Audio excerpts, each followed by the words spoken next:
pupuntahan natin. Ito for ready for Cesar, kinukuha naman yung baboy. Alam mo, ang liit. Baka pusin tayo sa tape. Mga weight niyan. Mga 85 na. Okay, dito naman tayo ngayon sa hog section ni Mrs. Villa. Ito ay 200 sow level. Opo. O 200 sow level. Well, dun sa stage, hindi ko na siguro... ano ho bang stage nyo ginagamit itong atobi? Grower 1 po. Grower 1, grower 2, hanggang finisher. Hanggang finisher. Opo. Okay. Ayun sa breeder, kay Aris yun. Kay Aris. Kay Aris yun. So, dun sa mga grower ninyo, ano experience nyo ngayon? Mabilis lumaki. Oh, mabilis lumaki. Tapos yung baboy, madaya pong tignan. Maliit siya, pero ang timbang po, mabigat. Mabigat. Opo. Tsaka mahinang kumain. Oh, mahina May sila. nakain. May- Konti lang nakakain pero mabilis lumaki. Mabilis lumaki. Okay. Just the same yung amoy ng dumi. Wala ring baho. Wala Wala rin. rin. So, Wala ding langaw. wala rin nagagalit na kapitbahay. Wala ring Wala nagagalit. rin Totoo yun, walang nagagalit ng kapitbahay. Ayan. Matanong ko din nga pala, since na ano yan, ano sabi naman ng mga biyahero? Mapula. Walang tubig daw yung laman. At saka maganda. Maganda. Hindi nagre-reseko. At isa pa, yung biyahero namin, talaga binabantayan yung aming baboy. Ayaw magpapasok Ay, ng ibang yun. bayan. Para makasiguro sila na na totoo yung hindi namin ibebenta, bago umalis bibilangin na yung kukunin nila ulit. Ganun na. Ganun ang ginagawa nila. Kaya sabi sa akin kagabi, nanay, bago ako umalis niyan, binilang ko 65 yung kukunin ko bukas. Okay. Sabi ko, kahit naman ako tinawaran na ng 89 yan o 90, hindi ko binigay dahil sa magandang pagsasama natin. Ganun na. Totoo yun, totoo yun. So, when it comes to marketing, walang problema. Walang problema. Yun ho ba nung walang atobi, pareho rin ba ang attitude ng mga biyahero sa inyo? Or Medyo may natitira kami. Dahil aminin ko talaga, miskin na yung biyahero namin, pirmi siya. Pagka bumili siya rito, lalo't hindi ako nakaharap, may isa separate na mataba. Pipiliin niya. Pipiliin niya. Ngayon, hindi na siya sumasama. Driver na lang, punta ka na lang kay nanay, kumuha kang baboy. ganun na lang? Ganun na lang siya ngayon. At kung dati-rate, tatawagan niya siya para kunin yung baboy. Ngayon, Siya ang nag-i-schedule. Nag-i-schedule Siya ang niya. nakikiusap. Ganun. Oo, nakikiusap siya.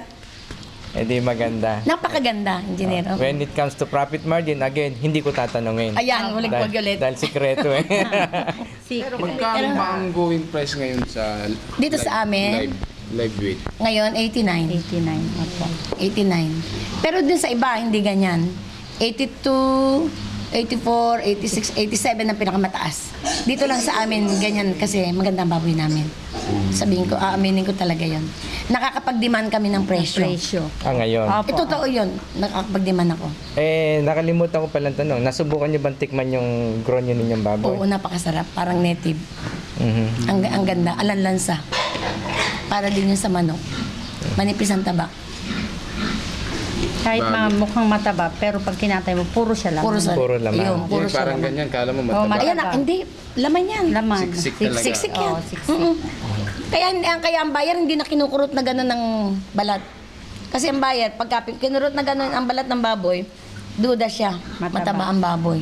Yan, hindi. Titignan lang nilang ganyan yan. Alam nila wala nang kataba-taba. Miskin na, makikita nyo naman sa picture, tanyo, puro muscle. Pwede pang palakihin yan kung hindi nila bibiliin. Kasi pag 90 o 100 kilos, yan yata ang binibili naman ng mga meat processor. Hindi. Sa amin, miski 110, ang timbang ng baboy, prime size pa rin. Hindi kami nag-oversize. Dahil nga sa ganda ng aming baboy. Pero dati, pag 110 ang kilo, Oversize na. oversize na. Opo. Hindi Iba na rin po magandang. presyo. Iba na yung Mababa karne. na ng 3 pesos yata. Opo, presyo niya, iba na po. So, ibig sabihin ngayon, nung may atobi tayo, miski 110, Miski maganda pa rin hanggang ang... 120.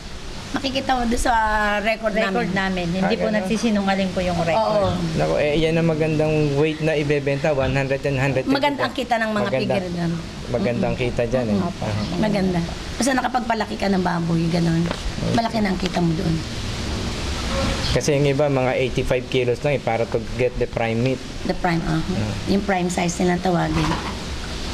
So itong nakaraang linggo o nung maybe the last 2 or 3 weeks, mga ilan na yung naibenta nyo na pang... Last Pang 3 weeks. Basta itong month na to, siguro nakatulak tayo kung meron 60, 40, siguro mga 150. Pati rin na yun. Ganito na. Tatlong Tatlong hapo eh. buwan. Tatlong Bali, dalawa lang po ang buyer namin. Isang Pampanga sa Isang isang Manila. Manila. Wala na pong ibang kumukuha. Dahil hindi na makasingit yung iba. Ayaw, Ayaw nila po papasukin. Ay, papasukin. Oo, sila po ang may ayaw. Ganon? Opo. Yung mga bayan nilang kwan.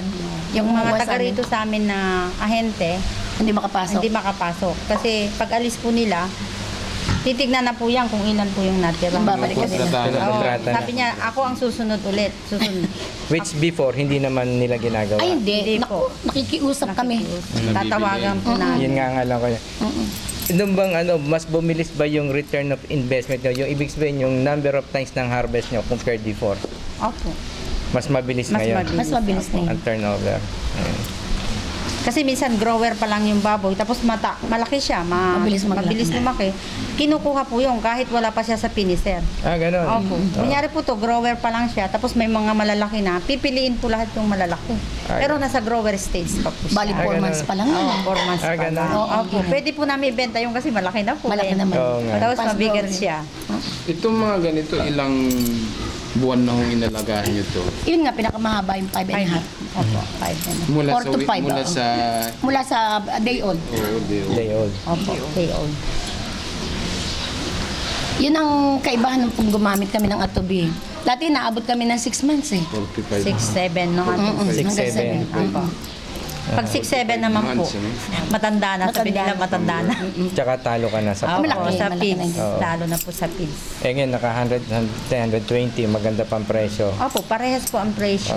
Bali ho, ito mula pa nung bata sila o yung galing sa panganak, wala nang atuloy na sila. Madaya po silang tignan. Ganyan, tignan, ganyan. Pero pag tinimbang po, baka yun, hindi lang 90, 95. Ganun po Yan siya. ako Mababa lang siya. Opo. Tsaka ang kagustuhan ng buyer namin dito, yung mga paa nila maliliit. Maiksi. Kumikita, oo. Kumikita sila dahil, di ba pangkaraniwan ang mga baboy, ang haba ng pata. Paa. Doon sila nalulugi. Tapos yung ulo ang lalaki. Yung Yan tenga, ang liliit, lalaki. ang liliit ng ulo, Ulo. ang liliit ng paa, puro laman lahat. Yung tenga, lalaki naman. O lalaki. Wait niya, no? Yung, yan ang nagsasalita rito, talo kami dyan sa balakang. Hamon, yan yata ginagawa ng hamon. yan kami talo.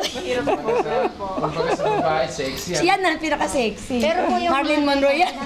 Aramina, yung mga petrin. Oh, Aramina. Aramina. Oo. Yan. Ganun ba? Aramina. Kasi, Medyo maitim. hindi po. Hindi, maganda. Kasi ang pet niya, wala siyang tiyan. Kaya aramina. Ayan. Delegado pala ako dito. Makuha pag malaki yun dyan at nanumpet. si engineer to. Si engineer yan, hindi mabibili. Malaki yan eh. Hindi naman yung mga petrin. Madaya po yung petrin.